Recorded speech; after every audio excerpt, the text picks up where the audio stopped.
व्यासाय भवनाशाय श्रीशाय गुणराशये प्रत्याय शुद्धविद्याय मध्वाय च नमो नमः।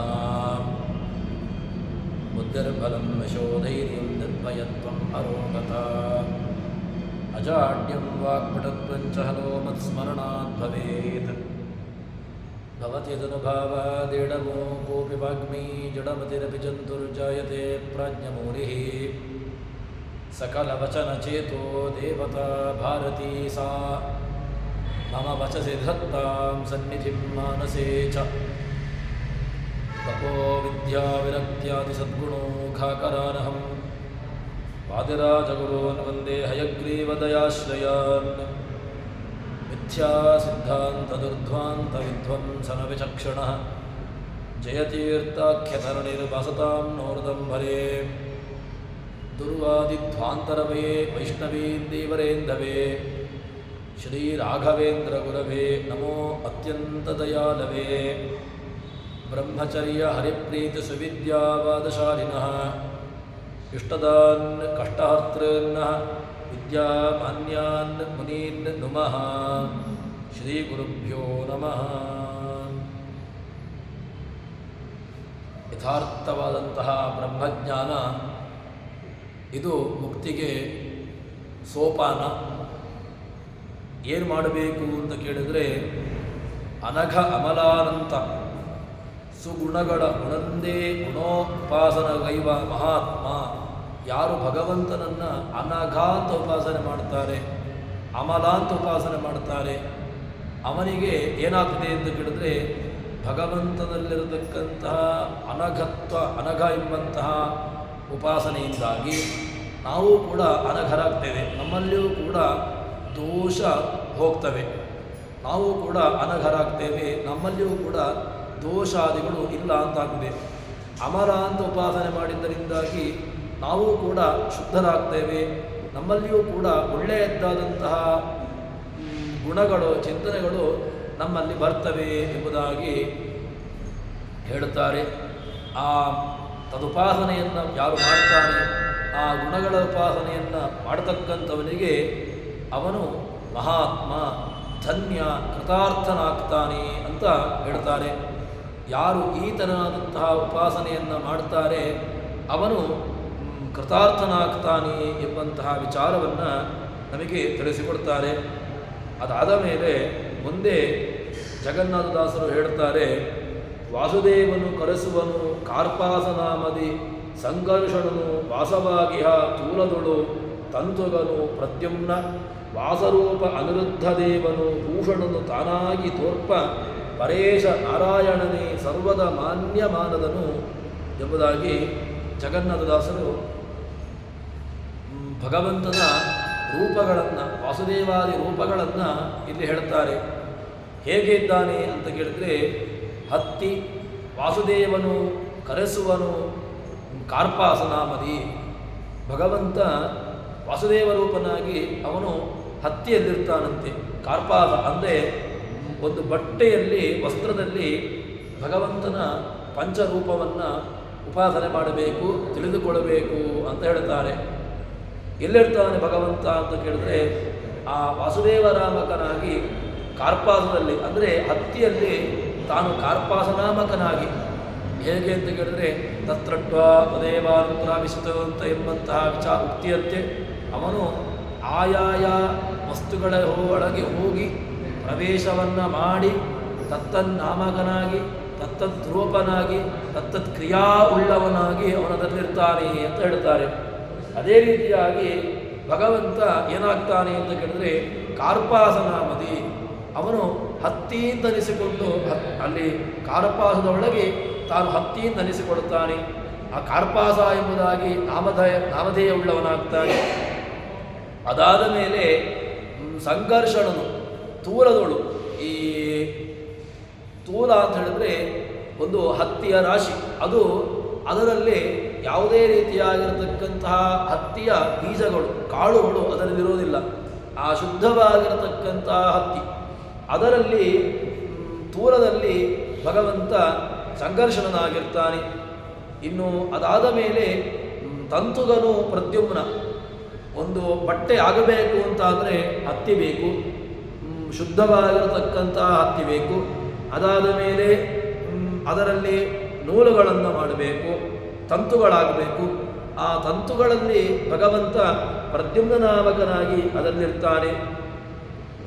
ಇನ್ನು ಇಡೀ ಮಠದಲ್ಲಿ ವಾಸರೂಪ ಅನಿರುದ್ಧ ದೇವರು ಸಮಸ್ತ ವಾಸದಲ್ಲಿ ಇಡೀ ಒಂದು ಎಲ್ಲ ಆತಾನ ವಿಧಾನಾತ್ಮಕವಾಗಿ ಜೋಡಿಸಿರತಕ್ಕಂತಹ ಬಟ್ಟೆಯಲ್ಲಿ ಹತ್ತಿಗಳು, ನೂಲುಗಳು ಇದರಲ್ಲಿ ಅತಾನ ವಿಧಾನಾತ್ಮಕವಾಗಿ ಇದು ಒಂದೊಂದು ರೀತಿಯಲ್ಲಿ ಹಣದಿರತಕ್ಕಂಥದ್ರಲ್ಲಿ ಭಗವಂತ ಅನಿರುದ್ಧ ನಾಮಕನಾಗಿ ಅದರಲ್ಲಿರ್ತಾನೆ ಅಂತ ಹೇಳ್ತಾರೆ. ಇನ್ನು ಭೂಷಣದ ತಾನಾಗಿ ಅದನ್ನು ಯಾರು ಧರಿಸಿಕೊಡ್ತಾನೆ, ಆ ಧರಿಸಿದ್ರಿಂದಾಗಿ ಶೋಭೆ ಅದರಲ್ಲಿ ಅಲಂಕಾರ ಬರುವುದು ಹೇಗೆ ಅಂತ ಕೇಳಿದ್ರೆ ಅದರಲ್ಲಿ ತಾನು ಅದರಲ್ಲಿರ್ತಾನೆ. ಭಗವಂತ ಶ್ರೀಹರಿ ರೂಪನಾಗಿ ನಾರಾಯಣ ರೂಪದಿಂದಾಗಿ ಅದರಲ್ಲಿರ್ತಾನೆ ಅಂತ ಹೇಳ್ತಾರೆ. ಅಂತಹ ನಾರಾಯಣ ಏನಾಗ್ತಾನೆ ಕೇಳಿದ್ರೆ ಪರೇಶ ನಾರಾಯಣನೇ ಸರ್ವದ ಮಾನ್ಯ ಮಾನದನು. ಅವನು ಮಾನ್ಯ ಅಮಾನಿ ಮಾನದೋ ಮಾನ್ಯ. ಭಗವಂತನನ್ನ ಸಹಸ್ರನಾಮ ಕೊಂಡಾಡಿದೆ. ಅಮಾನಿ ಮಾನದೋ ಮಾನ್ಯೋ ಲೋಕಸ್ವಾಮಿ ತ್ರಿಲೋಕಧೃಕ್ ಅಂತ ಸಹಸ್ರನಾಮ. ಭಗವಂತ ಅಮಾನಿ ಮಾನರಹಿತ. ಯಾವ ಮಾನರಹಿತ ಅಂತ ಕೇಳಿದ್ರೆ ಯಾವ ಸೀಮೆಯೂ ಇಲ್ಲದವನು ಅಮಾನಿ. ಮಾನದಃ ಮಾನಂ ದದಾತೀತಿ ಮಾನದಃ ಮಾನಂ ದ್ಯತಿ ಚ. ಯಾರ ಸಜ್ಜನರಿದ್ದಾರೆ ಅವರಿಗೆ ಮಾನ್ಯತೆಯನ್ನು ತಂದುಕೊಡ್ತಾನೆ, ಯಾರು ಅಯೋಗ್ಯರಿದ್ದಾರೆ ಅವರ ಮಾನವನ್ನು ತೆಗೆತಾನೆ. ಅದರಿಂದಾಗಿ ಅವನು ಮಾನದ ಆಗ್ತಾನೆ. ಮಾನಂ ದ್ಯತಿ ಮಾನಂ ದದಾತಿ ಚ, ಎರಡೂ ಕೂಡ ಭಗವಂತನಾಗ್ತಾನೆ. ಈ ಎಲ್ಲರಿಂದಲೂ ಕೂಡ ಮಾನ್ಯನೂ ಆಗ್ತಾನೆ. ಯಾರು ಒಳ್ಳೆಯ ರೀತಿಯಾಗಿರ್ತಾರೆ ಅವರಿಗೆ ಮಾನ್ಯತೆಯನ್ನು ತಂದುಕೊಡತಕ್ಕಂಥವನು ಎಂಬುದಾಗಿ ಹೇಳ್ತಾರೆ. ಹೀಗೆ ಆ ಭಗವಂತ ಎಲ್ಲರ ಒಳಗಿದ್ದುಕೊಂಡು ವಾಸುದೇವ, ಪ್ರದ್ಯುಮ್ನ, ಅನಿರುದ್ಧ, ನಾರಾಯಣ ಒಂದೊಂದು ರೂಪದಿಂದಾಗಿ ಅವನು ತಾನು ರಕ್ಷಣೆಯನ್ನು ಮಾಡ್ತಾನೆ. ಶ್ರೀಪತಿರ್ಮಾನದೋನಃ, ಶ್ರೀಪತಿ ಮಾನದಃ. ಭಗವಂತ ಏನಾಗಿದ್ದಾನೆ? ಮಾನದಃ, ಮಾನಂ ದದಾತಿ. ನಮ್ಮ ಎಲ್ಲ ರೀತಿಯಾಗಿರತಕ್ಕಂತಹ ಅನುಗ್ರಹಕ್ಕೆ ಅವನು ಕಾರಣನಾಗಿದ್ದಾನೆ ಅಂತ ಹೇಳ್ತಾರೆ. ಅಂತಹ ಭಗವಂತ ಮಾನದನು ಎಂದೆನಿಪ ವಸನದಿ. ಅವನು ಮಾನವದ ನಾವು ಆಭರಣದ ಬಟ್ಟೆಯನ್ನು ಧರಿಸಿದಾಗ ನಮಗೆ ಶೋಭೆ ಬರುವುದು ಯಾವಾಗ, ಹೇಗೆ ಅಂತ ಕೇಳಿದ್ರೆ ಒಳ್ಳೆಯ ಶುಭ್ರವಾಗಿರತಕ್ಕಂತಹ ಬಟ್ಟೆಯನ್ನು ಉಟ್ಟುಕೊಳ್ತಾನೆ. ಅಥವಾ ಒಂದು ಒಳ್ಳೆಯ ನಿರ್ಮಲವಾದಂತಹ ಬಟ್ಟೆಯನ್ನು ಉಟ್ಟುಕೊಂಡಾಗ ಆ ಬಟ್ಟೆಯಿಂದಾಗಿ ನಮಗೆ ಕೆಲವು ಗೌರವವೋ ಅಥವಾ ಶೋಭೆಯೋ ಇತರ ವ್ಯವಸ್ಥೆಗಳು ಬರ್ತವೆ. ಇದು ಹೇಗೆ ಅಂತ ಕೇಳಿದರೆ ಭಗವಂತ ಆ ಬಟ್ಟೆಯಲ್ಲಿ, ವಸ್ತ್ರದಲ್ಲಿ ಅವನು ಏನಾಗ್ತಾನೆ ಕೇಳಿದ್ರೆ ತಾನು ನಮ್ಮ ಮಾನವನ್ನು ಕಾಪಾಡುವುದಕ್ಕೋಸ್ಕರವಾಗಿ ಅದರಲ್ಲಿ ತಾನು ನಾರಾಯಣ ರೂಪನಾಗಿ ಅದರಲ್ಲಿರ್ತಾನೆ ಎಂಬುದಾಗಿ ಹೇಳ್ತಾರೆ. ಈ ರೀತಿಯ ಇನ್ನೊಂದೇನು ಅಂತ ಹೇಳಿದರೆ ಮಾನಂ ದ್ಯತಿ. ಅನುಚಿತವಾದಂತಹ ವಸ್ತ್ರಗಳು ಯಾವುದು ಯೋಗ್ಯವಲ್ಲವೋ ಆ ಅಯೋಗ್ಯವಾದಂತಹ ಬಟ್ಟೆಗಳನ್ನು ಧರಿಸಿದಾಗ ಅಥವಾ ಅದನ್ನು ನಾವು ಉಟ್ಟಾಗ ಅದರಿಂದಾಗಿ ಏನಾಗ್ತದೆ ಕೇಳಿದರೆ ಮಾನವ್ಯತಿ ಚ, ನಮ್ಮನ್ನು ಮಾನತೆಯನ್ನು ತಂದುಕೊಡ್ತಾನೆ. ಅದೇ ರೀತಿಯಾಗಿ ಯಾವುದೋ ಅಯೋಗ್ಯವಾದಂತಹ ಬಟ್ಟೆಯ ಇತ್ಯಾದಿ ವಸ್ತ್ರಾದಿಗಳನ್ನು ಧರಣೆ ಮಾಡಿದಾಗ ನಮ್ಮ ಮಾನವನ್ನು ಅವನೇನು ಮಾಡ್ತಾನೆ?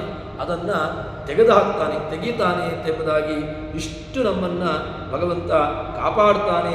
ಸರ್ವದ ಮಾನದನು ಎಲ್ಲರನ್ನೂ ಕೂಡ ಒಳಗಿದ್ದುಕೊಂಡು ಮಾನ್ಯತೆಯನ್ನು ತಂದುಕೊಡ್ತಾನೆ. ಮಾನವನು ಎಂದೆನಿಪ ವಸನದಿ. ಅವನು ನಮಗೆ ಮಾನಾದಿಗಳನ್ನು, ಒಳ್ಳೆಯ ಮಾನ್ಯತೆಯನ್ನು, ಒಳ್ಳೆಯ ಸನ್ಮಾನವನ್ನು ಭಗವಂತ ಬರುವಂತೆ ಮಾಡ್ತಾನೆ, ಕೊಡ್ತಾನೆ ಅಂತ ಹೇಳ್ತಾರೆ. ಹೀಗೆ ಭಗವಂತ ಕಾರ್ಪಾಸದಲ್ಲಿ ಕಾರ್ಪಾಸನಾಮಕನಾಗಿ, ತೂಲದಲ್ಲಿ ತೂಲನಾಮಕನಾಗಿ, ಇನ್ನು ಅದರಲ್ಲಿರತಕ್ಕಂತಹ ತಂತುಗಳಲ್ಲಿ ತಂತುನಾಮಕನಾಗಿ, ಪ್ರದ್ಯುಮ್ನಾಗಿ, ಇಡೀ ಸಮಸ್ತ ಪಟದಲ್ಲಿ ಭಗವಂತ ನಾರಾಯಣನಾಗಿ ಅದರಲ್ಲಿರ್ತಾನೆ ಎಂಬುದಾಗಿ ಇಷ್ಟು ಮಹತ್ವವನ್ನು ಹೇಳ್ತಾರೆ. ಆ ಭಗವಂತನ ನಾರಾಯಣಸ್ಯ ವಸ್ತ್ರಾತ್ಮ ಚತುರೂಪೋ ಜನಾರ್ದನಃ. ಚತುರೂಪ, 4 ರೂಪಗಳಿಂದಾಗಿ ಭಗವಂತ ನಮ್ಮ ಮಾನ್ಯತೆಯನ್ನು ನಮಗೆ ತಂದುಕೊಡ್ತಾನೆ, ಮಾನ್ಯತೆಯನ್ನು ನಮಗೆ ನೀಡುತ್ತಾನೆ ಎಂಬುದಾಗಿ ಹೇಳ್ತಾರೆ. ಅದಾದ ಮೇಲೆ ಮುಂದೆ ಹೇಳ್ತಾರೆ, ಲಲನೆಯಿಂದೊಡಗೂಡಿ ಚೈಲಗಳೊಳಗೆ ಓತಪ್ರೋತ ರೂಪದಿ ನೆಲೆಸಿಯನು ಚತುರಾತ್ಮಕ ಜಗನ್ನಾಥ ವಿಠ್ಠಲನು ಚಳಿ ಬಿಸಿಲು ಕಳೆ ಮಾಳಿಯಿಂದರೆ ಗಳಿಗೆ ಬಿಡದಲೇ ಕಾವನೆಂದರಿದ ಇಳೆಯೊಳಗೆ ಅರ್ಚಿಸಿದರು ಸದಾ ಸರ್ವಾಂತರಾತ್ಮಕನ. ಭಗವಂತನ ನಾವು ಹೇಗೆ ಉಪಾಸನೆ ಮಾಡಬೇಕು ಅಂತ ಕೇಳಿದ್ರೆ 4 ರೂಪಗಳಿರತಕ್ಕಂತಹ ಚತುರೂಪನಾಗಿರತಕ್ಕಂತಹ ಭಗವಂತನನ್ನು ಉಪಾಸನೆ ಮಾಡಬೇಕು. ಬಟ್ಟೆಯನ್ನು ನಾವು ಯಾಕೆ ಉಟ್ಟುಕೊಡ್ತೇವೆ ಅಂತ ಕೇಳಿದ್ರೆ ಚತುರೂಪಾತ್ಮಕವಾದಂತಹದ್ದು. ಈ 4 ರೂಪಗಳು ಮಹಾಲಕ್ಷ್ಮಿಯಿಂದ ಒಡಗೂಡಿ ಭಗವಂತ ಹೇಗಿದ್ದಾನೆ ಕೇಳಿದ್ರೆ ತನ್ನ ಮಡದಿಯಾದಂತಹ ಲಕ್ಷ್ಮೀದೇವಿಯಿಂದ ಜೊತೆಗಿದ್ದಾನೆ. ಆ ವಸ್ತ್ರಗಳಲ್ಲಿ ತಾನು 4 ರೂಪಗಳಲ್ಲಿ ತಾನು ಇದ್ದುಕೊಂಡು ಅವನು ಏನಾಗ್ತಾನೆ, ಎಲ್ಲ ಇಡೀ ಸಮಸ್ತ ಪಟದಲ್ಲಿ ಅದರಲ್ಲಿ ತಾನು ನೆಲೆಸಿದ್ದಾನೆ. ಆ ಬಟ್ಟೆ ವಾಸ ಏನು ಮಾಡ್ತದೆ ಕೇಳಿದ್ರೆ ನಮ್ಮನ್ನು ಕಾಯ್ತದೆ. ಯಾವಾಗ ಕಾಯ್ತದೆ ಕೇಳಿದ್ರೆ ಶೀತವಾತೋಷ್ಣ ಸಂತ್ರಾಣಂ ಲಜ್ಜಾಯ ರಕ್ಷಣಂ ಪರಂ ದೇಹಾಲಂಕರಣಂ ಅಂತ ಹೇಳಿಕೊಂಡು ನಾವು ಅದನ್ನು ಹೇಳ್ತೇವೆ. ಶೀತ ವಾತ ಉಷ್ಣ ಸಂತ್ರಾಣಂ ಅಂತ ನಾವು ಬಟ್ಟೆಯನ್ನು ದಾನವೋ ಅಥವಾ ಕೊಡುವಾಗ ಅದನ್ನು ಹೇಳ್ತೇವೆ. ಶೀತ ಚಳಿಯಿಂದ, ವಾತ ಗಾಳಿಯಿಂದ, ಇನ್ನು ಉಷ್ಣ ವಿಪರೀತವಾಗಿರತಕ್ಕಂತಹ ಬಿಸಿಯಿಂದ, ಉಷ್ಣ ಸಂತ್ರಾಣ ಲಜ್ಜಾಯ ರಕ್ಷಣಂ ಪರಂ ನಮ್ಮನ್ನು ನಮ್ಮನ್ನು ಮರ್ಯಾದೆಯನ್ನಾಗಿ ನಮ್ಮನ್ನು ಇರಿಸುವಂತಹದ್ದು, ಆ ಮಾನ್ಯತೆಯನ್ನು ನಮ್ಮ ಮಾನವನ್ನು ಕಾಪಾಡತಕ್ಕಂತಹದ್ದು. ಅಂತಹ ಬಟ್ಟೆಯಲ್ಲಿ ಭಗವಂತ ಏನಾಗಿದ್ದಾನೆ ಕೇಳಿದ್ರೆ ಚಳಿ ಬಿಸಿಲು ಮಳೆ ಗಾಳಿ ಇತ್ಯಾದಿಗಳಿಂದ ಅದು ನಮ್ಮನ್ನು ರಕ್ಷಣೆ ಮಾಡ್ತದೆ. ಆ ಎಲ್ಲ ರೀತಿಯಲ್ಲಿಯೂ ಕೂಡ ಭಗವಂತ ನಮ್ಮನ್ನು ಕೂಡ ರಕ್ಷಣೆ ಮಾಡ್ತಾನೆ. ಹೇಗೆ ಆ ಬಟ್ಟೆಯಲ್ಲಿ ತಾನು ಚತುರೂಪಾತ್ಮಕನಾಗಿ ಅದರಲ್ಲಿರ್ತಾನೆ ಅಂತ ಹೇಳ್ತಾರೆ. ಅಂತಹ ಅರೆಗಳಿಗೆ ಬಿಡದಲೆ ನಮ್ಮನ್ನು ಒಂದು ಗಳಿಗೆಯೂ ಕೂಡ ಬಿಡದೆ ನಮ್ಮನ್ನು ರಕ್ಷಣೆ ಮಾಡತಕ್ಕಂಥವನು. ಅವನನ್ನು ಏನು ಮಾಡಬೇಕು ಕೇಳಿದ್ರೆ ಸರ್ವಾಂತರಾತ್ಮಕನ ಪೂಜಿಸಿದರು, ಅರ್ಚಿಸುತ್ತಿರು. ನಾವು ಅವನನ್ನು ಅರ್ಚನೆ ಮಾಡಬೇಕು, ಪೂಜೆ ಮಾಡಬೇಕು, ಅವನನ್ನು ಸ್ತೋತ್ರ ಮಾಡಬೇಕು, ಅವನ ಉಪಾಸನೆಯನ್ನು ಮಾಡಬೇಕು, ಅವನ ಬಗ್ಗೆ ನಾವು ತಿಳ್ಕೊಳ್ಳಬೇಕು ಎಂಬುದಾಗಿ ಇಷ್ಟು ಮಹತ್ವವನ್ನು ಹೇಳ್ತಾರೆ. ಇಲ್ಲಿ ಚತುರಾತ್ಮಕನಾದಂತಹ ವಾಸುದೇವ, ಸಂಕರ್ಣ, ಪ್ರದ್ಯುಮ್ನ, ಅನಿರುದ್ಧ, ಮಾಯಾ, ಜಯ, ಕೃತಿ, ಶಾಂತಿ ಈ 4 ರೂಪಗಳಲ್ಲಿ 4 ಪತ್ನಿ ರೂಪಗಳು, ಮಹಾಲಕ್ಷ್ಮಿಯ ರೂಪಗಳು ಕೂಡ ಅದರಲ್ಲಿದೆ ಅಂತ ಹೇಳ್ತಾರೆ. ಈ ನಮ್ಮನ್ನು ವಸ್ತ್ರ ಯಾಕೆ ಬೇಕು ಅಂತ ಕೇಳಿದ್ರೆ ನಮ್ಮನ್ನು ಚಳಿಯಿಂದ, ಬಸಿಲಿನಿಂದ, ಮಳೆಯಿಂದ, ಗಾಳಿಯಿಂದ ಇದೆಲ್ಲವನ್ನು ಕೂಡ ನಮ್ಮನ್ನು ರಕ್ಷಣೆ ಮಾಡತಕ್ಕಂತಹದ್ದು. ಅದಕ್ಕೋಸ್ಕರ ಎಲ್ಲದರಿಂದಲೂ ಕೂಡ ನಮ್ಮನ್ನು ರಕ್ಷಣೆ ಮಾಡತಕ್ಕಂತಹದ್ದು ಆ ಭಗವಂತ ಎಂಬಂತಹ ಒಂದು ದೊಡ್ಡ ಸಂದೇಶವನ್ನು ನಮಗೆ ಇಲ್ಲಿ ತೋರಿಸಿಕೊಡ್ತಾರೆ. ಇನ್ನೊಂದು ಮುಖ್ಯವಾಗಿ ವಸ್ತ್ರ ಶಬ್ದಕ್ಕೆ ಏನರ್ಥ ಅಂತ ಕೇಳಿದ್ರೆ ನಾವು ಗೀತೆಯಲ್ಲಿ ನೋಡ್ಬೋದು. ಯಾವುದನ್ನು ಅಂತ ಕೇಳಿದ್ರೆ ವಸ್ತ್ರವನ್ನಾಗಿ ಹೇಳ್ತೇವೆ, ವಾಸಾಂಸಿ ಜೀರ್ಣಾನಿ ಯಥಾ ವಿಹಾಯ ನವಾನಿ ಗೃಹ್ಣಾತಿ ನರೋಪರಾಣಿ ಅಂತ ಕೃಷ್ಣ ಭಗವದ್ಗೀತೆಯಲ್ಲಿ ಹೇಳಿದಂತಹ ಒಂದು ಮಾತು. ಇದೊಂದು ಬಟ್ಟೆ, ಇದು ಹೇಗಿದೆ, ಏನು ಬಟ್ಟೆ ಅಂತ ಕೇಳಿದ್ರೆ ವಾಸಾಂಸಿ ಜೀರ್ಣಾನಿ, ಇದು ಸಮಯ ಹೋದ ಹಾಗೆ ಇದರಲ್ಲಿ ಜೀರ್ಣತೆ ಬರ್ತದೆ. ಇದರಲ್ಲಿ ಜೀರ್ಣತೆ ಹೇಗೆ ಅಂತ ಕೇಳಿದ್ರೆ 30 ವರ್ಷ 40 ವರ್ಷ 50 ವರ್ಷ 60 ವರ್ಷ 70 ವರ್ಷ ಆದ ಹಾಗೆ ಇದು ಮತ್ತೆ ಜೀರ್ಣತೆಯನ್ನು ಹೊಂದುತ್ತಾ ಬರ್ತದೆ. ಬಟ್ಟೆಯೂ ಕೂಡ ತೆಗೆದುಕೊಂಡಾಗ ಅದು ನವೀನವಾಗಿ ಹೊಸದಾಗಿರ್ತದೆ. ಅದೇ ಬಟ್ಟೆ ಇನ್ನೊಂದು 2 ವರ್ಷ 3 ವರ್ಷ 4 ವರ್ಷ 8 ವರ್ಷ 10 ವರ್ಷ ಆದಾಗ ಬಟ್ಟೆ ಹಳತ್ತಾಯಿತು. ಬಟ್ಟೆ ಅದರಲ್ಲಿ ರಂಧ್ರಗಳು ಬರ್ತವೆ ಅಥವಾ ಅದು ಹರಿದು ಹೋಗ್ತವೆ. ಈ ರೀತಿಯಾಗಿರತಕ್ಕಂತಹದ್ದು ಆಗ್ತದೆ. ಅದೇ ರೀತಿಯಾಗಿ ಇದೊಂದು ಬಟ್ಟೆ. ಈ ಬಟ್ಟೆ ಇದು ಏನಾಗಿದೆ ಕೇಳಿದ್ರೆ ಇದರಲ್ಲಿ ಒಳಗಡೆ ಇಟ್ಟುಕೊಂಡು ಭಗವಂತ ನಮ್ಮನ್ನು ರಕ್ಷಣೆ ಮಾಡ್ತಾ ಇದ್ದಾನೆ. ಅದಕ್ಕೋಸ್ಕರ ನಾವು ಏನು ಮಾಡಬೇಕು ಕೇಳಿದ್ರೆ ಈ ಭಗವಂತನ ಕೊಟ್ಟಿರತಕ್ಕಂತಹ ದೇಹ ವಾಸ ಈ ಒಳ್ಳೆಯ ಬಟ್ಟೆ ಏನಿದೆ ಮತ್ತೆ ಪುನಃ ಇದೇ ಬಟ್ಟೆ ಸಿಗ್ತದೆ ಅಂತ ನಮಗೆ ಇಲ್ಲ, ನಿಶ್ಚಿತ ಇಲ್ಲ. ಯಾಕೆ ಅಂತ ಕೇಳಿದ್ರೆ ಏನು ಹೇಳ್ತಾರೆ, ವಿಜಯದಾಸರು ಹೇಳ್ತಾರಲ್ವ, ನರಜನ್ಮ ಬಂದಾಗ ನಾಲಿಗೆ ಇದ್ದಾಗ ಅಂತ ಹೇಳಿಕೊಂಡು, ಒಮ್ಮೆ ನಮಗೆ ನರಜನ್ಮ ಈ ಮನುಷ್ಯ ಜನ್ಮ ಬಂದಿದೆ ಅಂತ ಹೇಳಿದ ಮೇಲೆ ಈ ಜನ್ಮ ಇದು ಇದೇ ರೀತಿಯಾಗಿ ಅಥವಾ ಇದೇ ಜನ್ಮ ಮತ್ತೆ ಮುಂದೆ ಪುನಃ ಬರ್ತದೆ ಅಂತ ಎಂಬಂತಹ ನಿಶ್ಚಯ ಇಲ್ಲ. ಅದಕ್ಕೋಸ್ಕರ ಯಾವಾಗ ಜನ್ಮ ಬಂದಿದೆಯೋ ಅದೇ ಜನ್ಮದಲ್ಲಿ ನಾವು ಭಗವಂತನ ನಾಮಸ್ಮರಣೆಯನ್ನು, ಭಗವಂತನ ಚಿಂತನೆಯನ್ನು, ಭಗವಂತನ ಕೀರ್ತನೆಯನ್ನು, ಭಗವಂತನ ಸ್ತೋತ್ರವನ್ನು ಮಾಡಿಬಿಡಬೇಕು. ಅದಕ್ಕೋಸ್ಕರ ಈ ಬಟ್ಟೆ ಇದು ಶುದ್ಧವಾಗಿರಬೇಕು ಅಂತ ಹೇಳಿದ್ರೆ ಅದಕ್ಕೆ ಹೇಳ್ತಾರೆ, ಇದರಲ್ಲಿ ಪ್ರಾಣದೇವರಿದ್ದಾರೆ. ಒಳ್ಳೆಯ ಎಲ್ಲವನ್ನೂ ಕೂಡ ನಾವು ಭಗವಂತನಿಗೆ ಅರ್ಪಣೆ ಮಾಡಲಿಕ್ಕಿರತಕ್ಕಂತಹ ಒಂದೇ ಒಂದು ಉಪಾಯ ಪ್ರಾಣತತ್ವ. ಆ ಎಲ್ಲ ತತ್ವಗಳ ಮೂಲಕವಾಗಿ ಇದನ್ನು ಅಂತರ್ಯಾಮಿಯಾಗಿರತಕ್ಕಂತಹ ಪ್ರಾಣತತ್ವ, ಅದರಂತರ್ಯಾಮಿರತಕ್ಕಂತಹ ವಸುದೇವ ರೂಪ ಎಲ್ಲವನ್ನೂ ಕೂಡ ನಾವು ಉಪಾಸನೆ ಮಾಡಿಕೊಂಡು ಇರಬೇಕು ಎಂಬುದಾಗಿ ಹೇಳ್ತಾರೆ. ಗೀತೆಯ ಮತ್ತೊಂದು ನೆನಪಾಗಿದೆ. ಶಕ್ತೋತ್ಯೈವ ಯಸ್ತೋಡಂ ಪ್ರಾಕ್ಷರಿ ರವಿಮೋಕ್ಷಣಾತ್ ಕಾಮಕ್ರೋಧೋದ್ಭವಂ ವೇಗಂ ಸಂಯುಕ್ತ ಸ್ವವೇಗೀ ನರಃ. ಮುಖ್ಯವಾಗಿ ನಮ್ಮನ್ನು ಹೇಳುವಂತಹದ್ದು ಇದು ಸಾಧನ ಶರೀರವಿದು ಅಂತ. ಇದನ್ನು ನಾವು ಎಲ್ಲ ಕಡೆಗಳಲ್ಲೂ ಕೂಡ ಹೇಳ್ತೇವೆ. ಏನು ಅಂತ ಕೇಳಿದ್ರೆ ಸಾಧನ ಶರೀರ. ಈ ಶರೀರ ಎಲ್ಲರಿಗೂ ಕೂಡ ಸಿಕ್ಕುವುದಿಲ್ಲ, ಮತ್ತೆ ಸಿಕ್ಕಿದ್ದು ಎಲ್ಲರಿಗೂ ಕೂಡ ಇಂತಹ ಒಳ್ಳೆಯ ಶರೀರ ಸಿಗ್ತದೆ ಅಂತೂ ನಿಶ್ಚಯ ಇಲ್ಲ. ಅದಕ್ಕೋಸ್ಕರ ಶಕ್ನೋತಿ ಏವ ಯಸ್ತೋಡು ಪ್ರಾಕ್ ಶರೀರ ವಿಮೋಕ್ಷಣಾತ್. ಯಾರು ಶರೀರವನ್ನು ಬಿಟ್ಟು ಹೋಗುವ ಮೊದಲು ಯಾರು ಇದನ್ನು ಚಿಂತನೆ ಮಾಡ್ತಾನೆ ಅಥವಾ ಇದನ್ನು ಬಿಡ್ತಾನೆ, ಯಾವುದನ್ನು ಕೇಳಿದ್ರೆ ಕಾಮಕ್ರೋಧೋದ್ಭವಂ, ಕಾಮ ಕ್ರೋಧಾದಿಗಳಿಂದ ಉದ್ಭವಿಸುವಂತಹದ್ದು ಅಥವಾ ಕಾಮಕ್ರೋಧಾದಿಗಳೇ ಇದನ್ನು ಯಾರು ಬಿಡ್ತಾರೆ ಸಯುಕ್ತಿ ಸುಖೀಧರ, ಅವನು ಸುಖದಿಂದ ಇರುತ್ತಾನೆ, ಅವನು ಮೋಕ್ಷವನ್ನು ಪಡೆದುಕೊಳ್ಳುತ್ತಾನೆ. ಅದಕ್ಕೋಸ್ಕರ ಈ ದೇಹದಲ್ಲಿ ಈ ಬಟ್ಟೆಯಲ್ಲಿ ಭಗವಂತ ಪ್ರಾಣದೇವರು ವಿಹಾರವನ್ನು ಮಾಡ್ತಾ ಇದ್ದಾರೆ, ವಿಸ್ತಾರವಾಗಿದ್ದಾರೆ ಎಂಬುದನ್ನು ನಾವು ತಿಳ್ಕೊಳ್ಳಬೇಕು. ಆ ಉಪಾಸನೆಯನ್ನು ನಡೆಸಬೇಕು. ತನ್ಮೂಲಕವಾಗಿ ಭಗವಂತನನ್ನು ನಾವು ತಿಳಿದುಕೊಳ್ಳಬೇಕು ಎಂಬಂತಹ ದೊಡ್ಡ ಚಿಂತನೆಯನ್ನು ನಮಗೆ ತೋರಿಸಿಕೊಡ್ತಾರೆ. ಹೀಗೆ ಈ ಧ್ಯಾನವನ್ನು ಮಾಡ್ತಾ ಭಗವಂತನ ಶ್ರೇಷ್ಠತೆಯನ್ನು ಅದೇ ರೀತಿಯಾಗಿ ಬೇರೆ ಬೇರೆ ನಾವು ಮನೆಗೆ ಬಂದಿರತಕ್ಕಂತಹ ಅತಿಥಿಗಳಿಗೆ ಅಥವಾ ಇನ್ನಿತರ ಯಾವುದೋ ಒಬ್ಬರ ಶ್ರೇಷ್ಠರಾದವರಿಗೆ ನಾವೇನು ಮಾಡ್ತೇವೆ, ಅವರಿಗೆ ವಸ್ತ್ರಾದಿಗಳನ್ನು ನೀಡುವಂತಹ ಒಂದು ಸತ್ಸಂಪ್ರದಾಯ ಇದೆ.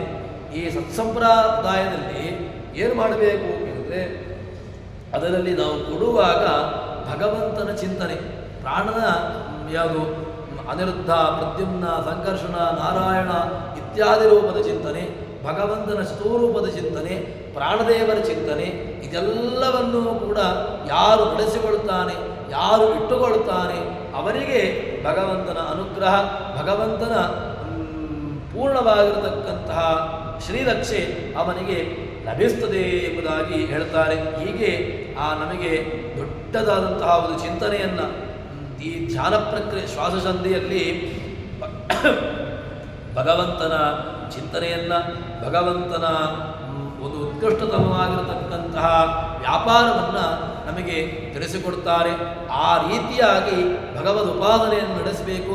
ತನ್ಮೂಲಕವಾಗಿ ನಾವು ದೇವತಾ ಪದವಿ ದೇವರನ್ನು ಕಾಣುವಂತಹ ಪ್ರಯತ್ನ. ಯಾಕೆ ಅಂತ ಕೇಳಿದ್ರೆ ದೇವರನ್ನು ಕಾಣಬೇಕು ಅಂತಾದರೆ ಅದು ಸಾಮಾನ್ಯವಾಗಿರತಕ್ಕಂತಹದ್ದಲ್ಲ. ದೇವರು ಅಥವಾ ಭಗವಂತ ನಮಗೆ ಒಲಿಯಬೇಕು, ಭಗವಂತ ನನಗೆ ಕಾಣಬೇಕು ಅಂತಾದರೆ ಅದಕ್ಕೆ ತುಂಬ ಸಾಧನೆಯನ್ನು ಮಾಡಬೇಕು.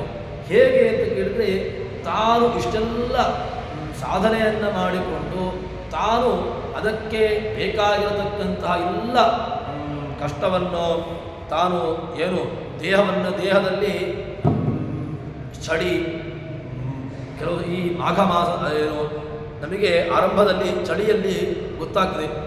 ಆ ಮಾಸದಲ್ಲಿ ಯಾಕೆ ನಾವು ತುಂಬ ಮಹತ್ವವನ್ನು ಕೊಡ್ತಾರೆ, ಮಾಘ ಮಾಸದಲ್ಲಿ ಮಾಘ ಸ್ನಾನವನ್ನೆಲ್ಲ ಹೇಳ್ತಾರೆ.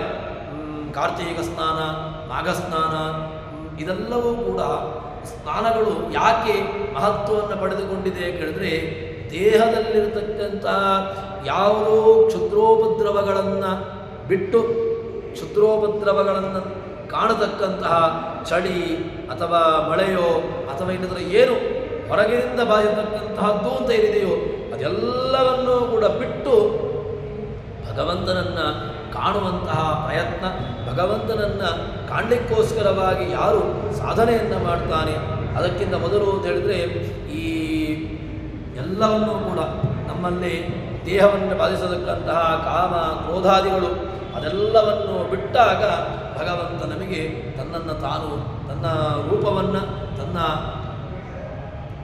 ಪೂರ್ಣವಾದಂತಹ ಅನುಗ್ರಹವನ್ನು ನಮಗೆ ನೀಡ್ತಾನೆ ಎಂಬುದಾಗಿ ಹೇಳ್ತಾರೆ.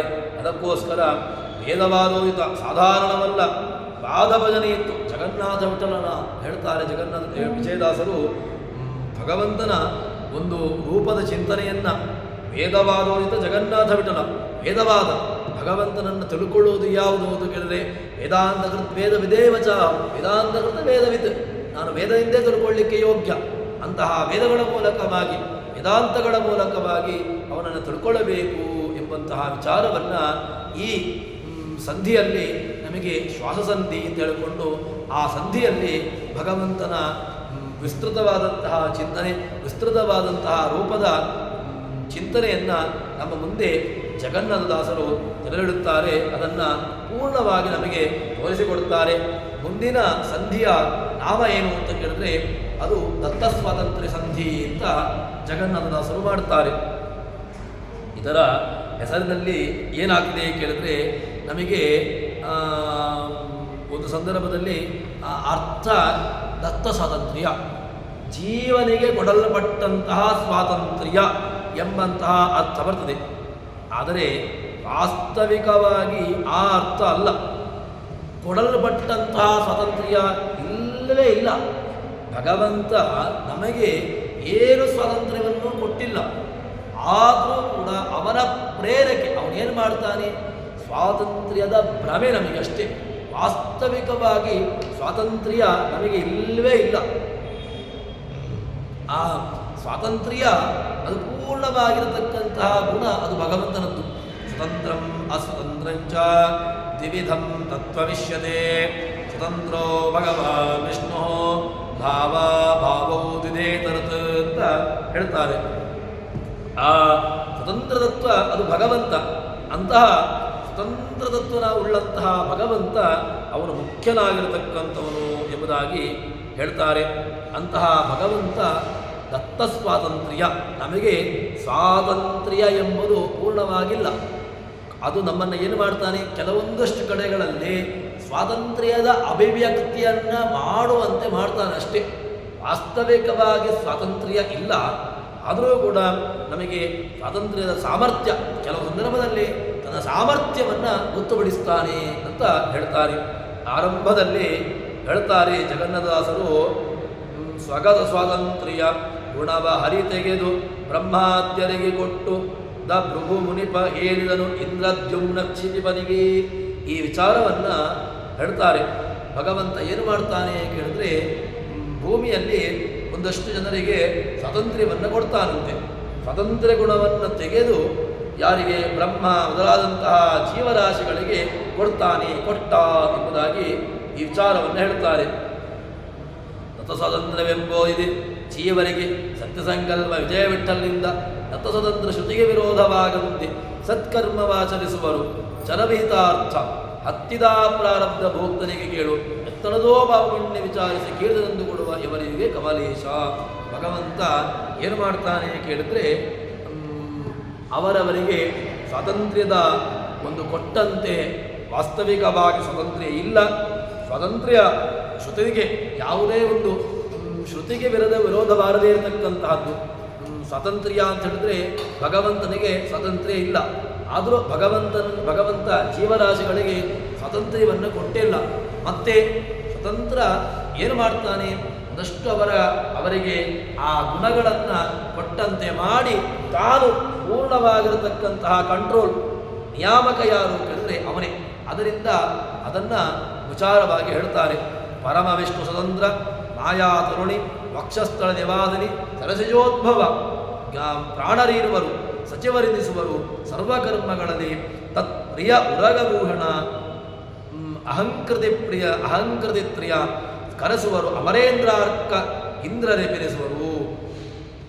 ಒಂದು ದೊಡ್ಡ ವಿಚಾರವನ್ನು ಏನು ಭಗವಂತನ ಪರಿವಾರ ಯಾವುದು ಅಂತ ಕೇಳಿದ್ರೆ ಲಕ್ಷ್ಮೀರ್ಯಸ್ಯ ಪರಿಗ್ರಹ ಕಮಲಭೂ ಸುದುರ್ಗರುತ್ಮಾಂಡ್ರತಃ ಅಂತ ರಾಜರಾಜೇಶ್ವರ ತೀರ್ಥರು ಮಂಗಲಾಷ್ಟಕದಲ್ಲಿ ಭಗವಂತನ ಪರಿವಾರವನ್ನು ತೋರಿಸಿಕೊಡ್ತಾರೆ. ಪರಿಮಾರ್ಪಣದಲ್ಲಿ ಬಂದಿರತಕ್ಕಂತಹ ರಾಜರಾಜೇಶ್ವರ ತೀರ್ಥರು ಆ ಭಗವಂತನ ದೊಡ್ಡ ಒಂದು ಪರಿವಾರ ಅದು ಯಾರೆಲ್ಲ ಇದ್ದಾರೆ ಅಂತ ಕೇಳಿದಾಗ ಅದರಲ್ಲಿ ವಿಷ್ಣು ಲಕ್ಷ್ಮೀರ್ಯಸ್ಯ ಪರಿಗ್ರಹ ಕಮಲಭೂ ಸೂನು ಗರುತ್ಮಾಂಡ್ರತಃ ಪೌತ್ರ ಚಂದ್ರವಿಭೂಷಣ ಯಾರು ಯಾವ ಸ್ಥಾನದಲ್ಲಿದ್ದಾರೆ ಅಂತ ಅದೇ ರೀತಿಯಾಗಿರ್ತಕ್ಕಂತಹ ಅರ್ಥವನ್ನು ಇಲ್ಲಿ ಜಗನ್ನಾಥದಾಸರು ಹೇಳ್ತಾರೆ. ಯಾರು ಅಂತ ಕೇಳಿದ್ರೆ ಪರಮ ವಿಷ್ಣು ಸ್ವತಂತ್ರ ಭಗವಂತ ಪರಮ ವಿಷ್ಣು, ಅವನು ಪರಮ. ನತೇ ವಿಷ್ಣು ಜಾಯಮಾನೋ ನಜಾತೋ ದೇವಾ ಮಹಿಮ್ನ ಪರಮಂತಾಮಾಪ, ಇದು ವಿಷ್ಣು ಸೂಕ್ತ ಹೇಳುವಂತಹದ್ದು. ನತೇ ವಿಷ್ಣು ಜಾಯಮಾನ ನಜಾತಃ ದೇವಾ ಮಹಿಮ್ನ ಪರಮಂತಾಮಾಪ, ಅವನ ಕೊನೆಯನ್ನ ಕಂಡವರು ಯಾರು? ಯಾರೂ ಕೂಡ ಭಗವಂತನ ಕೊನೆಯನ್ನು ಕಂಡಿಲ್ಲ. ಯಾಕೆ? ಮಹಿಮೆ ಅದು ಅಪಾರ, ಅಪ್ರಮೇಯೋ ಋಷಿಕೇಶಃ ಅಂತ ಅವನನ್ನು ಹೇಳ್ತಾರೆ. ಅಂತಹ ಭಗವಂತನನ್ನ ಪರಮವಿಷ್ಣು ಸ್ವತಂತ್ರ, ಇನ್ನು ಮಾಯಾತರುಣಿ ಮಾಯಾರೂಪದಲ್ಲಿರತಕ್ಕಂತಹ ಮಾಯಾ ಹೆದರಿಂದ ಉಳ್ಳಂತಹ ಮಾಯೆಯನ್ನು ಕೊಡತಕ್ಕಂತಹ ದುರ್ಗಾದೇವಿ ಲಕ್ಷ್ಮೀದೇವಿ ಅವಳು ಮಡದಿ. ಅವಳು ಎಲ್ಲಿದ್ದಾಳೆ ಕೇಳಿದ್ರೆ ವಕ್ಷಸ್ಥಳವಾಸಿನಿ, ಭಗವಂತನ ಹೃದಯದಲ್ಲಿ ಭಗವಂತ ಲಕ್ಷ್ಮಿಗೆ ಕೊಟ್ಟಿರತಕ್ಕಂತಹ ಸ್ಥಾನ ಯಾವುದು ಕೇಳಿದ್ರೆ ತನ್ನ ಹೃದಯ ವಕ್ಷಸ್ಥಲ. ಹೃದಯದಲ್ಲಿ ಅವಳನ್ನು ಲಕ್ಷ್ಮೀದೇವಿಯನ್ನ ಹೆಂಡತಿಯನ್ನ ಭಗವಂತ ಇಟ್ಟಿರತಕ್ಕಂತಹ ಸ್ಥಾನ ಯಾವುದು ಕೇಳಿದ್ರೆ ವಕ್ಷ. ಹೃದಯದಲ್ಲಿ ಇಟ್ಟು ಅವಳನ್ನು ಮೆರೆಸ್ತಾ ಇದ್ದಾನೆ ಭಗವಂತ. ಮಡದಿಗೆ ಅಷ್ಟು ದೊಡ್ಡ ಸ್ಥಾನವನ್ನು ಕೊಟ್ಟಿದ್ದಾನೆ. ಅಂತಹ ಭಗವಂತ ವಕ್ಷಸ್ಥಳವಾದಿನಿ, ಆ ತರುಣಿ ಅವಳು ಯಂಗ್, ಅವಳಿಗೆ ಯಾವ ಕಾಲಕ್ಕೂ ಕೂಡ ಅವಳಿಗೆ ಏನು ಮುಪ್ಪು ಎಂಬುದಿಲ್ವೇ ಇಲ್ಲ. ದೇವತೆಗಳಿಗೆ ಮುಪ್ಪಿಲ್ಲ, ಇನ್ನು ಭಗವಂತನಿಗೆ ಲಕ್ಷ್ಮೀದೇವಿಗೆ ಯಾವ ಕಾಲಕ್ಕೂ ಕೂಡ ಈ ಮುಪ್ಪು ಜರೆ ಇತ್ಯಾದಿಗಳು ಬಾಧಿಸೋದೇ ಇಲ್ಲ ಅಂತ ಹೇಳ್ತಾರೆ. ಅಂತಹ ವಕ್ಷಸ್ಥಳವಾದಿನಿ ಅವಳು ಎಲ್ಲಿದ್ದಾಳೆ ಕೇಳಿದ್ರೆ ಭಗವಂತನ ಹೃದಯದಲ್ಲಿ ವಕ್ಷಸ್ಥಳದಲ್ಲಿ ಅವಳಿದ್ದಾಳೆ. ಸರಸಿಜೋದ್ಭವ, ಇನ್ನು ಅವನ ಮಕ್ಕಳು ಯಾರು ಕೇಳಿದ್ರೆ ಬ್ರಹ್ಮವಾಯು ಸರಸಿಜೋದ್ಭವ. ಒಬ್ಬ ಸರಸಿಜ ಕಮಲನಾಭ, ಇನ್ನೊಬ್ಬ ಪ್ರಾಣ. ಇವರಿಬ್ಬರೂ ಕೂಡ ಏನಾಗಿದ್ದಾರೆ? ಸಚಿವರು, ಅವನಿಗೆ ಮಂತ್ರಿಗಳು. ಇನ್ನು ತತ್ಪ್ರಿಯ ಉರಗಭೂಷಣ, ಇನ್ನು ಅವನಿಗೆ ಪ್ರಿಯನಾಗಿರತಕ್ಕಂಥವನು ಯಾರು ಕೇಳಿದ್ರೆ ಸರ್ವಕರ್ಮಗಳಲ್ಲಿಯೂ ಕೂಡ ಪ್ರಿಯನಾಗಿರತಕ್ಕಂಥವನು ಉರಗಭೂಷಣ ಶಿವ. ಅಹಂಕಾರದತ್ವಾಭಿಮಾನಿಯಾಗಿರತಕ್ಕಂತಹ ರುದ್ರದೇವರು ಅವರಿರ್ತಾರೆ. ಅವರು ವೈಕಾರಿಕ, ತೈಜಸ, ತಾಮಸ ಅಂತ 3 ಅಹಂಕಾರಗಳಿದೆ. ಅದರಲ್ಲಿ 3 ಅಹಂಕಾರಗಳಿಗೆ ಏನು ದೇವತೆಯಾಗಿರತಕ್ಕಂಥವರು ಅಂತಹ ಉರಗಭೂಷಣನಾಗಿರತಕ್ಕಂತಹ ರುದ್ರದೇವರು ಅವರು ಅಭಿಮಾನಿಯಾಗಿದ್ದಾರೆ. ಇನ್ನು ಮಹೇಂದ್ರಾರ್ಕ ಮುಖರೇಂದ್ರ ಇಂದ್ರಿಯ ಪರಿದೇವರು, ಇನ್ನು ಸೂರ್ಯ ಚಂದ್ರರು ಇವರು ಏನಾಗಿದ್ದಾರೆ ಕೇಳಿದ್ರೆ ಏನು ಅವಳು ಇಂದ್ರಿಯಾಭಿಮಾನಿಗಳಾಗಿದ್ದಾರೆ ಅಂತ ಹೇಳ್ತಾರೆ. ಜಗದಂಬಾ ಮಲಸುಂದರ ವಿಗ್ರಹ ವಕ್ಷೋದರ ಯೋಗಿನ್ ಅಂತ ಆಚಾರ್ಯರ ಸ್ತೋತ್ರ. ಅವನು ಭಗವಂತ ಲಕ್ಷ್ಮೀದೇವಿಯನ್ನ ಎಲ್ಲಿಟ್ಟುಕೊಂಡಿದ್ದಾನೆ ಕೇಳಿದ್ರೆ ಜಗದಂಬಾ ಅಮಲ ಸುಂದರ ಗ್ರಹ ವಕ್ಷೋದರ ಯೋಗಿನ್. ಜಗದಂಬ ಜಗತ್ತಿಗೆ ತಾಯಿಯಾಗಿರತಕ್ಕಂತಹ ಲಕ್ಷ್ಮೀದೇವಿ ಅಮಲ ಸುಂದರ ಗ್ರಹ, ಅವಳ ಗೃಹ ಯಾವುದು ಅಂತ ಕೇಳಿದ್ರೆ ಅಮಲ, ಅವಳಲ್ಲಿಯೂ ಕೂಡ ಮಲ ಇಲ್ಲ, ಶುದ್ಧಳಾಗಿರ್ತಕ್ಕಂಥವಳು. ಸುಂದರ ಗ್ರಹ ವಕ್ಷೋದರ ಯೋಗಿನ್, ವಕ್ಷಸ್ಥಾನದಲ್ಲಿ ಅವಳ ಮನೆ ಭಗವಂತನ. ಸ್ಮರಣೀಯ ಗುರೋ ವಿಷ್ಣೋರಿಂದರ ವಾಸಮೀಶಿತು. ಎಲ್ಲ ಮಾತುಗಳು ಕೂಡ ಆಚಾರ್ಯರ ಮಾತು. ಆಚಾರ್ಯರು ಸ್ಮರಣೀಯಂ ಗುರೋ ವಿಷ್ಣೋ ಇಂದಿರಾ ವಾಸಮೀಶಿತು, ಇಂದಿರಾ ವಾಸಮೀಶಿತು. ಅವಳೆಲ್ಲಿದ್ದಾಳೆ ಕೇಳಿದ್ರೆ ಉರಸ್ಸಿನಲ್ಲಿ ಎದೆಯಲ್ಲಿ ಅವಳನ್ನು ಇಟ್ಟುಕೊಂಡಿದ್ದಾನೆ. ಅಂತಹ ಭಗವಂತನ ಇಟ್ಟುಕೊಂಡಿರತಕ್ಕಂಥವನು ಅಂತ ಹೇಳಿಕೊಂಡು ಇದಕ್ಕೆ ವಿಷ್ಣು ರಹಸ್ಯದ ಮಾತನ್ನು ಕೂಡ ಹೇಳ್ತಾರೆ. ಸ್ವತಂತ್ರ ಪರಮ ವಿಷ್ಣು ಮಾಯಾ ಸತ್ಯಾಗ ಸಂಗಿನಿ ಬ್ರಹ್ಮ ಪ್ರಾಣಶ್ಚ ರಜವೋ ಸರ್ವಕರ್ಮ ಸತ್ಪ್ರಿಯವೋ. ಇದಲ್ಲೂ ವಿಷ್ಣು ರಹಸ್ಯದ ಒಂದು ಮಾತು.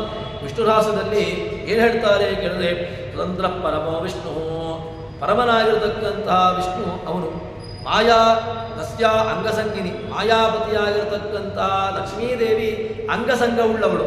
ಅವಳು ಅಂಗಸಂಗಿ. ಅಂಗಸಂಗಿ ಅಂತ ಹೇಳಿದ್ರೆ ಭಗವಂತನ ಅಂಗದ ಸಂಘವುಳ್ಳವಳು. ಯಸ್ಯ ಅಂಗಾನ ಸಂಘ ಬರ್ತದೆ ಅಸಸಂಗಿ, ಅಂಗದ ಸಂಘವುಳ್ಳವಳು, ಅಂತಹ ಅಂಗಸಂಘವುಳ್ಳವಳು ಅಂತ ವಿಷ್ಣು. ಮಾಯಾ, ಅವಳ ಹೆಸರೇನು ಕೇಳಿದ್ರೆ ಮಾಯಾ. ಅವಳನ್ನು ಮಾಯಾ ಅಂತ ಕರೀತಾರೆ. ಯಾಕೆ ಮಾಯಾ ಅಂತ ಹೇಳಿದರೆ, ಕೆಲವು ಸಂದರ್ಭದಲ್ಲಿ ಅವರವರ ಯೋಗ್ಯತಾನುಸಾರವಾಗಿ ಮಾಯೆಯನ್ನು ಕೊಡ್ತಾಳೆ. ಅಂದರೆ ಅವರವರ ಯೋಗ್ಯತಾನುಸಾರವಾಗಿ ನಮ್ಮನ್ನು ಅಜ್ಞಾನವನ್ನು ಭರಿಸ್ತಾಳೆ. ಮಾಯಾ ಅಂತ ಹೇಳ್ತಾರೆ. ಬ್ರಹ್ಮ ಪ್ರಾಣಶ್ಚ, ಇನ್ನು ಬ್ರಹ್ಮ ಮತ್ತು ಪ್ರಾಣರೇನಾಗಿದ್ದಾರೆ ಸಚಿವವು, ಅವರು ಸಚಿವರಾಗಿದ್ದಾರೆ. ಇನ್ನು ಸರ್ವಕರ್ಮ ಸತ್ಪ್ರಿಯವು, ಎಲ್ಲ ಕರ್ಮಗಳಲ್ಲಿಯೂ ಕೂಡ ಪ್ರಿಯರಾಗಿರತಕ್ಕಂಥವರು. ತ್ರಿವಿಧಂ ಅಹಂಕಾರತಿ, ಇನ್ನು 3 ವಿಧವಾಗಿರತಕ್ಕಂತಹ ಅಹಂಕಾರಗಳಿದೆ. ಅದು ವೈಕಾರಿಕ ಅಹಂಕಾರ, ತೈಜಸ ಅಹಂಕಾರ, ತಾಮಸ ಅಹಂಕಾರ ಅಂತ. ವೈಕಾರಿಕ, ತೈಜಸ, ತಾಮಸ, ಈ 3 ವಿಧವಾಗಿರತಕ್ಕಂತಹ ಅಹಂಕಾರಗಳು. ಇದನ್ನು ನಮಗೆ ಆರಂಭದ ಪಾಠದಲ್ಲಿ ಹೇಳ್ತಾರೆ. ಮಹತ್ತತ್ವ ಅಹಂಕಾರಂ ಸದರ್ಜ ವಿಗ್ರಹಂ ದೈವಾನ್ ದೇಹಾನ್ ಮನಕ್ಕಾನಿ ಕಂಜಸದ್ವಿಧಾತ್ಮತಃ ಅಂತ ಪಂಡಿತಾಚಾರ್ಯರ ಮಣಿಮಂಜರಿಯ ಮಾತು. ಏನು ಅಹಂಕಾರತತ್ವ, ಅಹಂಕಾರತತ್ವದ ಅಭಿಮಾನಿಯಾಗಿರತಕ್ಕಂಥವರು ರುದ್ರದೇವರು. ಅಂತಹ ರುದ್ರದೇವರು ಏನಾಗಿದ್ದಾರೆ ಕೇಳಿದ್ರೆ, ತ್ರಿವಿಧಾಹಂಕಾರ ಸಾಕ್ಷಾತ್ ರುದ್ರೋಭಿ ಸಚಿವಸ್ಮೃತಃ, ರುದ್ರದೇವರು ಕೂಡ ಸಚಿವರಾಗಿದ್ದಾರೆ. ಮನಸೋಧಿಪತಿ, ಮನಸ್ಸಿನ ಅಧಿಪತಿಯಾಗಿರ್ತಕ್ಕಂತಹ ಮನಾತ್ಮನೇ ಸ್ಕಂದ ಇಂದ್ರಾಭ್ಯ ನಮಃ ಅಂತ ನಾವು ಹೇಳ್ತೇವೆ. ಮನೋಭಿಮಾನಿಯಾಗಿರ್ತಕ್ಕಂಥ ರುದ್ರದೇವರು, ಮನೋಭಿಮಾನಿಯಾಗಿ ರುದ್ರದೇವರೂ ಇದ್ದಾರೆ. ಇಂದ್ರ ಅವನು ಮನಸೋಧಿಪತಿ ಶಕ್ರ. ಅರ್ಕಾದಿಗಳು ಯಾರೆಲ್ಲ? ಅರ್ಕ ಅಂತ ಹೇಳಿದ್ರೆ ಸೂರ್ಯ ಚಂದ್ರನು, ಇವರೂ ಕೂಡ ಇಂದ್ರಿಯ ದೇವತಾ. ಇಂದ್ರಿಯಾಣ, ಏನು ಇಂದ್ರಿಯಗಳಿದೆ ಆ ಋಷಿಕೇಶರು, ಅವರು ಇಂದ್ರಿಯಾಭಿಮಾನಿಗಳಾಗಿರುತ್ತಾರೆ ಅಂತ ಹೇಳ್ತಾರೆ. ಇಲ್ಲಿ ಮಹಾಲಕ್ಷ್ಮಿ ಅವಳು ನಿತ್ಯ ತರುಣಿ. ನಮ್ಮಲ್ಲಿ ಆದರೂ ಕೂಡ ನಾವು ತರುಣರಾಗಿರಲಿಕ್ಕೆ ಸಾಧ್ಯ ಇಲ್ಲ, ನಾವು ತರುಣಿಯರು ಆಗಿರಲಿಕ್ಕೆ ಸಾಧ್ಯ ಇಲ್ಲ. ನಾವು ಏನಾಗ್ತೇವೆ ಅಂತ ಕೇಳಿದ್ರೆ, ನಮ್ಮಲ್ಲಿ ತಾರುಣ್ಯ ಅದು ಯಾವಾಗ ಕೇಳಿದ್ರೆ ಈ ಕಾಲದಲ್ಲಿ ಮಾತ್ರ. ಎಲ್ಲ ಕಾಲದಲ್ಲೂ ಕೂಡ ನಮ್ಮಲ್ಲಿ ತಾರುಣ್ಯ ಇರಲಿಕ್ಕೆ ಸಾಧ್ಯವಿಲ್ಲ. ಯಾವಾಗ? ಒಂದು 20 ವರ್ಷದಿಂದ 30 ವರ್ಷನೋ 40 ವರ್ಷನೋ ನಾವು ತಾರುಣ್ಯ. ಆಮೇಲೆ ತಾರುಣ್ಯ ಅದು ಹೋಗ್ತಾ ಬರ್ತದೆ. 40 ವರ್ಷ ಆಯಿತು, 50 ವರ್ಷ ಆಯಿತು, 60 ವರ್ಷ ಆಯಿತು, ಆಮೇಲೆ ನಾವು ಮುದುಕರೆ. ನಮ್ಮಲ್ಲಿ ತಾರುಣ್ಯ ಅದು ನಿರಂತರ ನಿತ್ಯ ಅಲ್ಲ. ಆದರೆ ಲಕ್ಷ್ಮೀದೇವಿಯಲ್ಲಿರತಕ್ಕಂತಹ ತಾರುಣ್ಯ ಅವಳು ನಿತ್ಯ ತರುಣಿ ಅಂತ ಹೇಳ್ತಾರೆ. ಅವಳು ಏನಾಗಿದ್ದಾಳೆ ಅಂತ ಹೇಳಿದ್ರೆ ಹೇಳುವ ತರುಣಿ. ಅವಳನ್ನು ಕರೆದಂತಹ ಹೆಸರೇನು ಕೇಳಿದ್ರೆ ತರುಣಿ. ಅವಳು ತರುಣಿ, ಯಾವತ್ತೂ ಕೂಡ ಒಂದೇ ರೀತಿಯಾಗಿರ್ತಾಳೆ. ಅವಳು ವೃದ್ಧಿ ಗ್ರಾಸ ಏನಿಲ್ಲ. ಅಂತಹ ನಿತ್ಯ ತರುಣಿಯಾಗಿರ್ತಕ್ಕಂತಹ ಲಕ್ಷ್ಮೀದೇವಿಯನ್ನು ಭಗವಂತ ತನ್ನ ಎದೆಯಲ್ಲಿ, ಅವಳ ಸ್ಥಾನ ಯಾವುದು ಕೇಳಿದ್ರೆ ಲಕ್ಷ್ಮೀದೇವಿಗೆ ಎದೆಯಲ್ಲಿ ಅವಳನ್ನು ಇಟ್ಟು ಪೋಷಿಸ್ತಾ ಇದ್ದಾನೆ ಅಂತ ಹೇಳಿಕೊಂಡು ಅಷ್ಟು ಮಹತ್ತರವಾದಂತಹ ಒಂದು ವಿಚಾರವನ್ನು ಜಗನ್ನಾಥದಾಸರು ನಮಗೆ ಕೊಡುತ್ತಾರೆ. ಈ ರೀತಿಯಾಗಿ ನಾವು ದೇವರನ್ನು ಉಪಾಸನೆ ಮಾಡಬೇಕು, ದೇವರ ವಿಚಾರವನ್ನು ಮಾಡಬೇಕು. ಗರುಡಾದಿಗಳು, ಶೇಷಾದಿಗಳು ಇವರೆಲ್ಲರೂ ಕೂಡ ಭಗವಂತ ಏನಾಯಿತು? ಭಗವಂತ ಒಬ್ಬ ಸ್ವತಂತ್ರ, ವಿಷ್ಣು ಸರ್ವೋತ್ತಮೋತ ಪ್ರಕೃತಿರಥ ವಿಧಿ ಪ್ರಾಣನಾಥ ವತೋಕ್ತೆ ಬ್ರಹ್ಮಾಣಿ ಭಾರತೀ ಚ. ತಾರತಮ್ಯ ಸಿದ್ಧಾಂತವನ್ನು ಕೊಡ್ತಾರೆ. ಯಾರು ಯಾರು ಯಾವ ಯಾವ ಕಕ್ಷೆ ಎಲ್ಲಿ ಬರ್ತಾರೆ ಅಂತ. ಅದರಲ್ಲಿ ಸರ್ವೋತ್ತಮನಾಗಿರತಕ್ಕಂಥವನವನು ವಿಷ್ಣು. ಅದಾದ ಮೇಲೆ ಸರ್ವೋತ್ತಮೋದ ಪ್ರಕೃತಿ, ಆಮೇಲೆ ಪ್ರಕೃತಿ, ಆಮೇಲೆ ಪ್ರಕೃತಿರಥ ವಿಧಿ ಯಾರು ಅಂದರೆ ಬ್ರಹ್ಮ. ವಿಧಿ ಪ್ರಾಣನಾಥ ವತೋಕ್ತೆ. ವಿಧಿ ಪ್ರಾಣರು, ಬ್ರಹ್ಮ ವಾಯುಗಳು. ಆಮೇಲೆ ಪ್ರಾಣನಾಥ ವತೋಕ್ತೆ ಬ್ರಹ್ಮಾಣಿ, ಬ್ರಹ್ಮನ ಮಡದಿಯಾಗಿರತಕ್ಕಂಥ ಬ್ರಹ್ಮಾಣಿ. ಭಾರತಿ, ಆದ ಮೇಲೆ ಭಾರತಿ.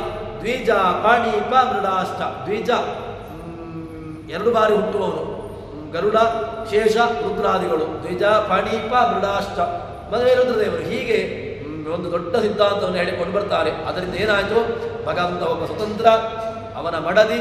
ಅದಾದ ಮೇಲೆ ಬ್ರಹ್ಮವಾಯುಗಳು ಅವರು ಏನಾಗಿದ್ದಾರೆ, ಸಚಿವರಾಗಿದ್ದಾರೆ. ಇನ್ನು ಉಳಿದಂತಹ ಗರುಡಾದಿಗಳು ಅವರು ಭಗವಂತನ ಭೃತ್ಯರಾಗಿದ್ದಾರೆ, ದಾಸರ ವ್ಯವಸ್ಥೆಯಲ್ಲಿ ಅವರಿರ್ತಾರೆ ಅಂತ ಹೇಳಿಕೊಂಡು ಹೀಗೆ ಒಂದು ದೊಡ್ಡ ಚಿಂತನೆಯನ್ನ ನಮ್ಮ ಮುಂದೆ ಜಗನ್ನಾಥರು ತಿಳಿಸ್ತಾ ಇದ್ದಾರೆ. ಈ ರೀತಿಯಾದಂತಹ ಉಪಾದನೆ ನಮಗೆ ಇರಬೇಕು. ಈ ರೀತಿಯಾದಂತಹ ಚಿಂತನೆ ಯಾರು ಮಾಡ್ತಾರೆ ಅವನಿಗೆ ಭಗವದನುಗ್ರಹ ಅಂತ ವಿಚಾರವನ್ನ ನಮ್ಮ ಮುಂದೆ ಹೇಳ್ತಾರೆ. ಅದಾದ ಮೇಲೆ ಮುಂದೆ ಈ ದಿವವು ಕರೆದರಂತೆ ಕಲಿಮದಾದ ದೈತ್ಯರು ಸರ್ವದೇಹ ನಿರೋಧಕರು, ತಾವಾದಿ ವ್ಯಾಪಾರಗಳ ಮಾಡುವರು, ಎದರಂದದಿ ಕಲಿ ಅಹಂಕಾರಾದಿಪ ಅಂಧಗಮದು ಐಟಭ ಕ್ರೋಧಿ ಸಂಭರಂಭರು ಮನಸ್ಸಿಗೆ ಸ್ವಾಮಿ ಎನಿಸುವರು. ಇದೇ ವ್ಯವಸ್ಥೆಯಲ್ಲಿ ದೈತ್ಯರಿದ್ದಾರೆ. ಯಾರೆಲ್ಲ ಇದ್ದಾರೆ ಕೇಳಿದ್ರೆ ದೊಡ್ಡ ಒಂದು ಪಟ್ಟಿಯನ್ನು ಹೇಳ್ತಾರೆ ದೈತ್ಯರ ವಿಚಾರವನ್ನು. ಕಲಿ, ಉದಾಹರಣೆಗೆ ಕಲಿ ಇದ್ದಾನೆ, ಅಹಂಕಾರಾದಿಪ ಅಧಮ, ಅವನು ಕಲ್ಯಾದ್ಯಾ ಸರ್ವದೇವೇಶ ನಿಧಾಹ ಬ್ರಹ್ಮವಚ್ಚ ಕಲಿಸ್ತೇಜಾಂ ಅಧಿಕೋ ಅಹಂಕೃತಿ ಸ್ಮೃತಃ ವಜ್ರಗೈಡ ಮುಖ್ಯಾಶ್ಚ ಶಂಬರಾದ್ಯ ಮನೋಧಿಪಾಹ. ನಮ್ಮ ಮನಸ್ಸಿಗೆ ಇವರೂ ಕೂಡ ದೇವೇಂದ್ರಾಗ್ತಾರಂತೆ, ಏನೋ ಅಧಿಪತಿಗಳಾಗ್ತಾರೆ. ಈ ಕಲಿ ಮೊದಲಂತಹ ದೈತ್ಯರು ಕೂಡ ದೇಹದಲ್ಲಿರ್ತಾರೆ. ಅವರು ಕೂಡ ಪ್ರೇರಕರಾಗ್ತಾರೆ. ಅವರೂ ಕೂಡ ಬೇರೆ ಬೇರೆ ರೀತಿಯಾದಂತಹ ವ್ಯಾಪಾರ